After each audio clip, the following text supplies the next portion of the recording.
The crisis of rushed grief, the great forgetting. We have engineered our world to run on amnesia. In the sterile, ticking heart of modernity, we have committed a profound act of self-mutilation. We have systemically excised the right to grieve. This is not an accident of progress, but a willful pathology, a triumph of efficiency over essence that leaves the human spirit impoverished and bleeding in silence. We have pathologized our own nature. We have branded deep feeling as a sign of weakness, a symptom of the inefficient and the sentimental. We have built systems that treat the cataclysmic rupture of losing one's own flesh and blood, parent, child, sibling, friend, as a mere administrative event. We have allowed the deepest bonds of kinship and community to be severed by a corporate memo, their absence framed not as an identity-shattering cataclysm, but as a trivial scheduling conflict to be resolved within a 3-day window. We have been sold a brutal and dehumanizing lie that strength is silence, that resilience is haste, that to feel the full annihilating weight of loss is to fail at modern life. This is not progress. It is a collective pact of forgetting. It is a social contract written in the language of denial.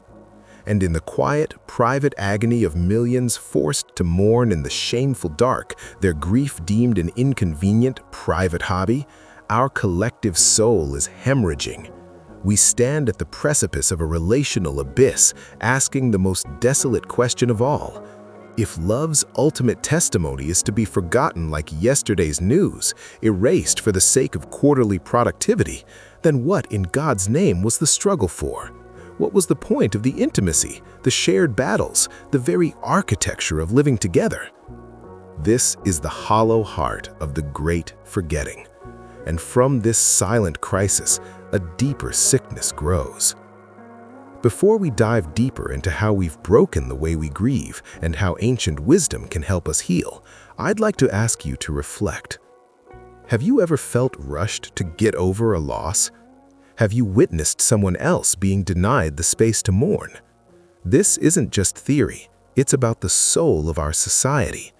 If this resonates with you, help this conversation reach more people. Like if you believe grief deserves more than 3 days. Subscribe to join a community rethinking healing, ritual, and what it means to be human in a broken system. The sacred operating system.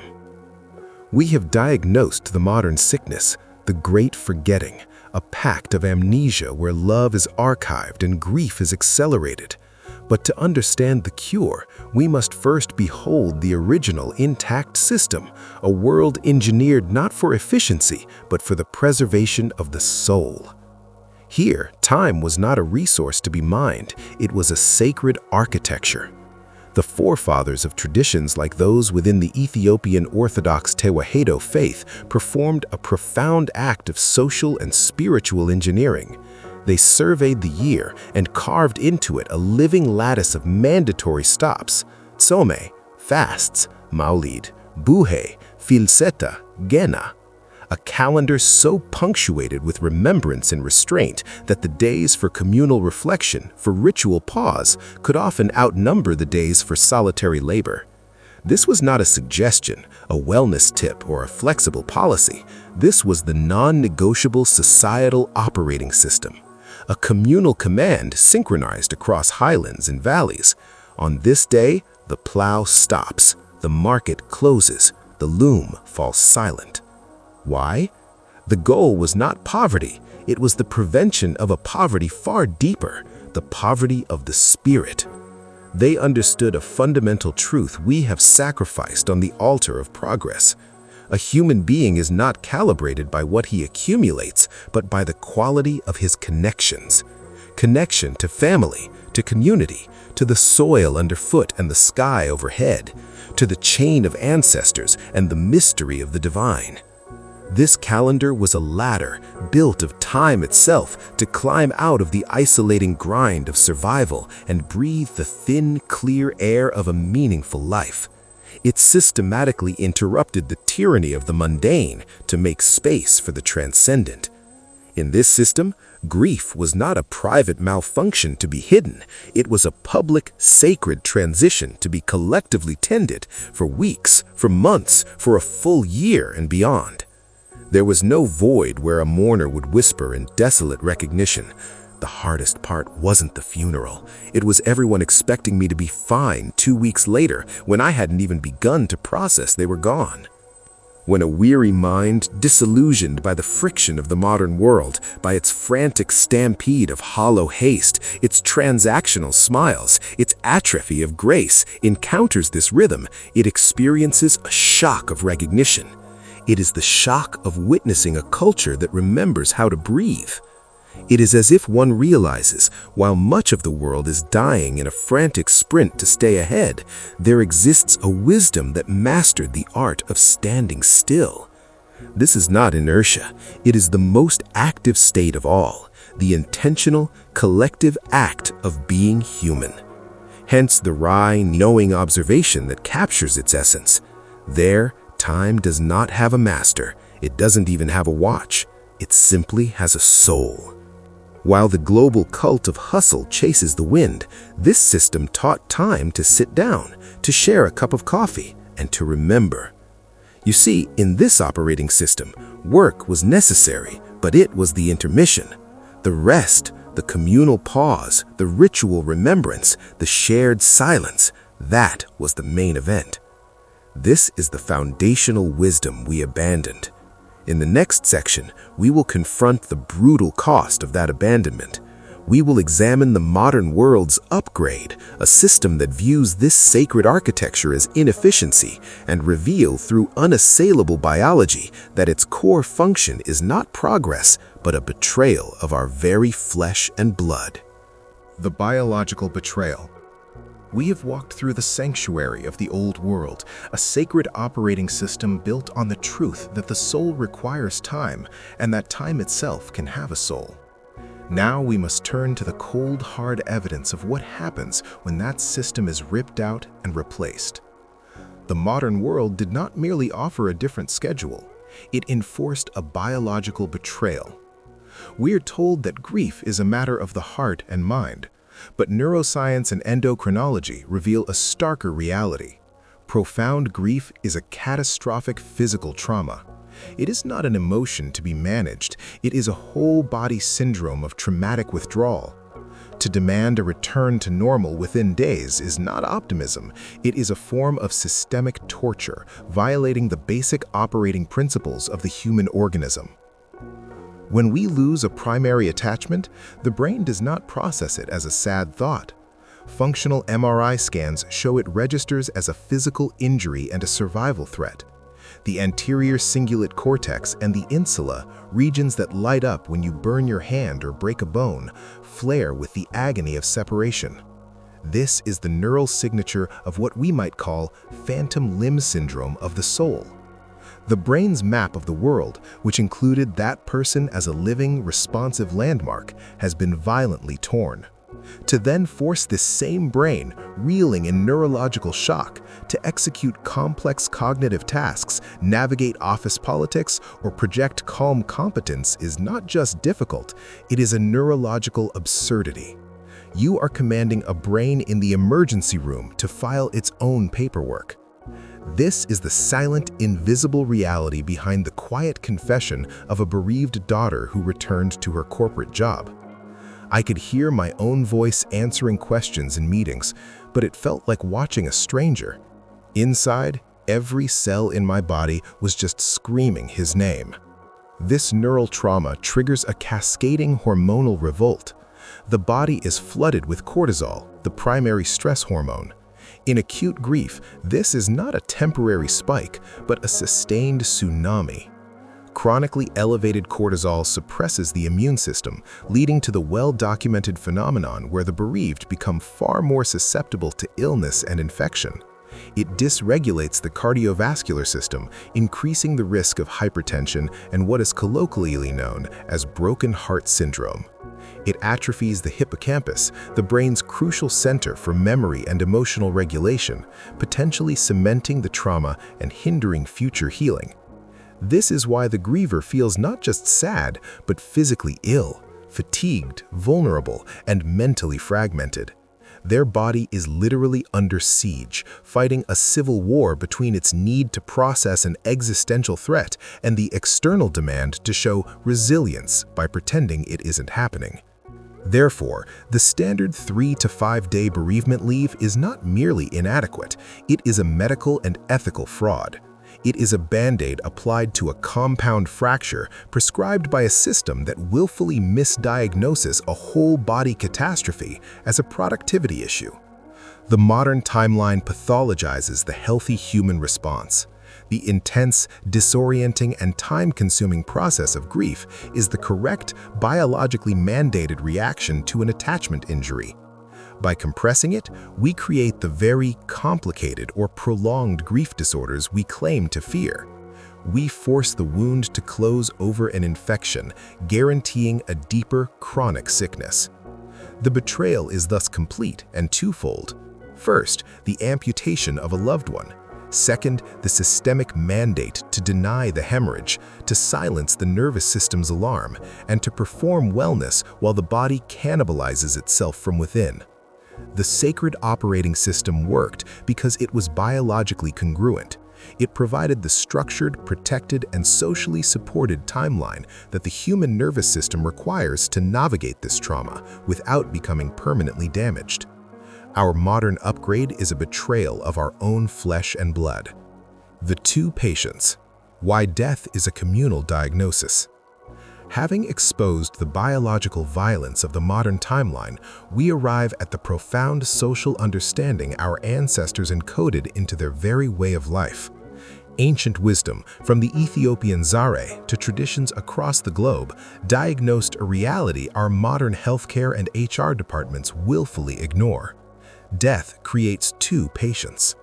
The first patient is the living, the bereaved, but they are not merely sad. They are the host of a volatile and debilitating social pathology, profound grief. This condition impairs function, clouds judgment, and alters identity. It is, by its nature, contagious. It radiates pain that can destabilize a family, a workplace, a community. The second patient is the deceased. In the worldview that built the sacred operating system, death is not an off switch, but a precarious transition. The soul is a traveler in need of guidance, remembrance, and prayer to complete its journey. To abandon this traveler is not just neglect, it is to leave a spiritual loose end that haunts the psychic space of the living. Both conditions are critical and demand the same response, a structured, communal quarantine of care. In this system, the funeral is not the finale. It is the triage, the immediate, urgent gathering to acknowledge the crisis. What follows, the Sube, 3rd day, the Zare, 7th day, the Arba, 40th day, the annual Tazkare, is the intensive care unit for the soul. This is not a passive waiting period. It is an active convalescence protocol where the community assumes the duties of the wounded, feeds the mourner, shares the narrative of the lost, and collectively performs the labor of memory. The griever is granted the only legitimate prescription for their condition, protected time within a web of support. We have abandoned this diagnosis and thus abandoned both patients. We discharge the psychically wounded onto the streets of daily life with a pat on the back and a stack of paperwork. We leave the dead as digital ghosts in photo albums, their names spoken less with each passing week. We replace the healing circle with the isolated cubicle, the shared lament with the silent, shame-filled scroll through a screen, and then we pathologize the resulting loneliness and depression as private malfunctions. This is why the sickness persists. Grief, when treated as a private event, becomes a chronic condition. It metastasizes into what we now call prolonged grief disorder, a diagnosis that often describes not a failure of the individual, but a catastrophic failure of their community to provide the ancient, necessary medicine of collective witness. As one widower noted after being rushed through the motions of a hollow, efficient celebration of life, I could hear my own voice answering questions in meetings, but it felt like watching a stranger. Inside, Every cell in my body was just screaming his name. The two patients framework reveals the genius of the old way. It understood that healing from mortality is not a solo journey, it is a social responsibility. By recognizing and treating both patients, the visible and the invisible, the community does not just manage death, it reaffirms life, weaving the thread of the departed back into the living tapestry of memory and meaning, ensuring no one is left to heal alone in the dark. The modern assault: how we weaponized time against the soul. Our diagnosis is now complete. We have identified the sacred operating system that honored the soul's tempo, validated its design with biological proof, and detailed its sophisticated protocol for communal healing. This final analysis confronts the root cause, the deliberate dismantling of that system. The erosion of sacred mourning is not a passive cultural drift. It is the direct result of a calculated multi-front assault on the very pillars of human connection, an assault that has weaponized time itself against the needs of the soul. This war was waged first on the architecture of community. The cult of radical individualism recast interdependence as a weakness and self-sufficiency as the highest virtue. The extended family unit, the bedrock of sustained mourning, was fragmented by geographic mobility and economic pressure, replaced by the atomized nuclear family, a structure too fragile to bear the weight of prolonged grief alone. Community became an abstract network rather than a physical, obligated body. As a young professional who moved across the country for work confessed after losing a parent, my support system was a 10-hour flight away. My community was a group chat. People sent heart emojis and Uber Eats gift cards, but no one could sit with me in the silence of my apartment for the 40 days I was drowning. I had freedom, and I had never been more imprisoned in my life. Concurrently, we declared war on time. Time was stripped of its sacred qualitative dimensions, times for seeding, for harvest, for remembrance, and flattened into a single quantitative currency: productivity. The commodification of every minute meant that time spent in non-productive states, like mourning, was reclassified as time wasted. The ritual calendar of stops was replaced by the relentless globalized schedule of deliverables. Grief, which requires idle, unproductive space to breathe, became an economic sin. A project manager forced back to strategic planning a week after his sister's sudden death described the dissonance. In the meeting, we were debating the Q3 roadmap. All I could think was, her body is still at the funeral home, her laugh is gone from the earth, and I am here arguing about quarterly key performance indicators. The world's demand for normalcy felt like a form of violence. This was exacerbated by the disembodiment of life into the digital sphere. Connection was outsourced to screens, offering the simulacrum of presence without the demanding healing responsibility of physical attendance. It created the devastating loophole that now paralyzes communal duty: distance. "I'm so sorry, I can't be there," became an acceptable refrain, severing the ancient link between communal crisis and physical congregation. We now witness funerals streamed online, a profound paradox that grants access while annihilating the healing power of shared physical space and collective embrace. Finally, this assault targeted the very frameworks of meaning. Religious and traditional structures which provided shared language, narrative, and ritual containers for suffering were often dismissed as primitive or oppressive. In their place, we were left with a therapeutic, medicalized lexicon that pathologizes pain and a commercialized wellness culture that offers mindfulness as a productivity hack. We lost the communal liturgy of loss and were handed a self-help book and a return-to-work form instead.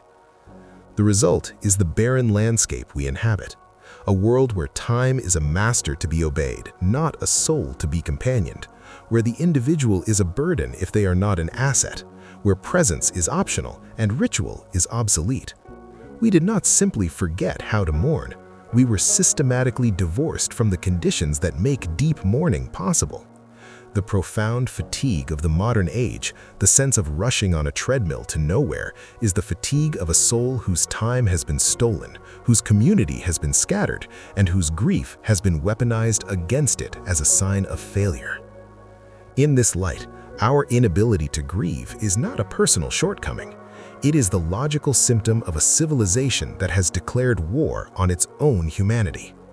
The final part of our journey is to ask, having seen the full scope of this betrayal, what we must now reclaim. The Rememberers, a manifesto for reclaiming time and tears. We began in the silent aftermath of the Great Forgetting, amid the hollow efficiency of a world that treats grief as a productivity bug. We journeyed through the sacred operating system, a calendar built not on fear of time wasted, but on reverence of time well spent in the essential labor of remembrance. We saw the biological proof that to rush grief is to wage war on the human body. We learned of the two patients and understood that healing is a communal triage. We diagnosed the modern assault, the forces that systematically dismantled the architecture that once held us. The diagnosis is complete. The prognosis is ours to write. This is not a call for nostalgia. We cannot return to the highland villages or the unbroken agricultural rhythms, but we can and we must reclaim the principles and weave a new social fabric, thread by thread, in the homes and cities we inhabit now. The sacred is not a place, it is a practice. Your personal protocol for reclamation. 1. Resacralize your time. Declare a moratorium on hurry. Action. The next time loss touches you or someone you know, reject the corporate calendar. If you are grieving, ask for the time you need, not just days, but weeks of reduced capacity and space for unexpected tears. If you are a friend or leader, grant it freely. Champion grief leave that mirrors reality, not policy. Block the time. Protect it as you would protect a healing wound. It is. 2. Re-embody your community. Show up, not just speak up. Action. When loss strikes your circle, be the one who does the inconvenient thing. Show up on day 3 and again on day 40. Bring food that doesn't require thanks. Sit in silence. Perform a chore. Your physical presence is a counter-revolution against the digital ghosting of pain. As one person who was held this way told me, the people who saved me didn't send texts. They showed up on my porch every Sunday for 2 months with bread and no expectations. They didn't heal me. They became the ground I could finally stand on to heal myself. 3. Re-narrate the journey, from moving on to carrying forward. Action. Strike the language of closure from your vocabulary. Speak instead of integration. Share stories of the departed not just at the funeral, but on their birthday, at holidays, in casual conversation. Create small personal rituals, a dedicated candle, a planted tree, an annual gathering. Teach those around you that love persists in memory and that memory requires active cultivation. 4. Rebuild the framework. Be an architect of the new commons. Action. In your workplace, advocate for humane bereavement policies. In your family, initiate difficult conversations about how you want to be supported when loss comes. In your community, create or join circles, book clubs, walking groups, support networks that operate on the principle of mutual obligation, not just casual connection. Build pockets of the old world within the new. We stand at the edge of the forgetfulness we have chronicled. The path forward is chosen not by societies in one grand vote, but by individuals in 1,000 quiet, defiant acts of remembrance. Will you be a passive resident of the hurried world or an active rememberer? The choice is made in the extra hour you sit with a grieving friend. It is made in the day of leave you rightfully claim. It is made when you speak a name that the world is trying to erase. The procession of the rememberers is forming. It is moving at the speed of the soul. It has a place for you. Step into the circle.